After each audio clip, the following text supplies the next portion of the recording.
अगर किसी का बुखार 106 तक जाता है और इससे ज़्यादा जाता है तो ऐसी कंडीशन में तुरंत हमें हॉस्पिटल चले जाना चाहिए। उसका कारण ये होता है, इसे हम हाइपर पायरेक्जिया कहते हैं। हाइपर पायरेक्जिया यानी कि बहुत ज़्यादा बुखार होना। अगर किसी मरीज को 106 डिग्री फ़ारेनहाइट से ऊपर बुखार जाता है, फीवर जाता है, तो इसे हाइपर पायरेक्जिया हमारी लैंग्वेज में कहा जाता है। अगर किसी मरीज को हाइपर पायरेक्जिया होता है तो उस मरीज को जितनी जल्दी पॉसिबल हो सकता है उतनी जल्दी हॉस्पिटल लेकर जाएं, क्योंकि उस मरीज के अंदर रेस्पिरेटरी या कार्डियक अरेस्ट होने के चांसेस बढ़ जाते हैं।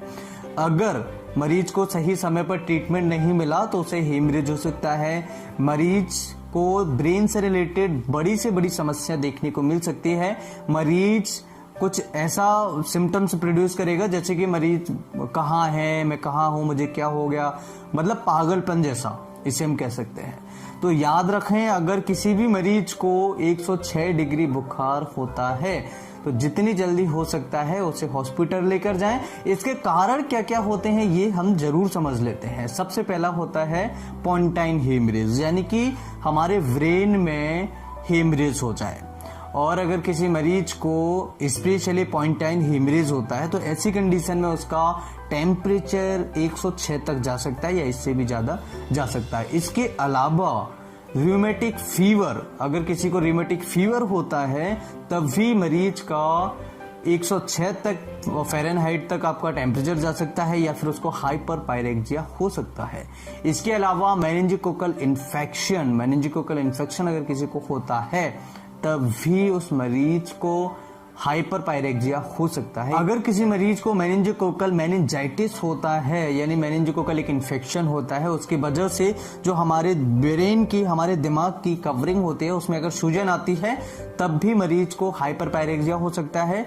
अगर किसी को सेप्टिसीमिया हो जाए, यानी कि सेप्सिस बनना स्टार्ट हो जाए, वो ब्लड में चला जाए, तो ऐसी कंडीशन में मरीज को हाइपर पायरेक्जिया हो सकता है। तो बहुत ही कम कारण हैं जिसकी वजह से आपको हाइपर पायरेक्जिया होता है। सबसे पहला होता है पॉइंटाइन हेमरेज, दूसरा होता है रूमेटिक फीवर, तीसरा होता है मेनिंजिकोकल मेनिंजाइटिस, चौथा होता है सेप्टिसीमिया, पांचवा होता है आपको सेरेब्रल मलेरिया। तो ये कॉमन कारण है। अब ट्रीटमेंट की बात करें तो जितनी जल्दी पॉसिबल होता है आपको हॉस्पिटल जाना चाहिए और उसके दिमाग पर पट्टियां रखें, ठंडे पानी की पट्टियां रखें, जिसे हम कोल्ड स्पंजिंग कहते हैं।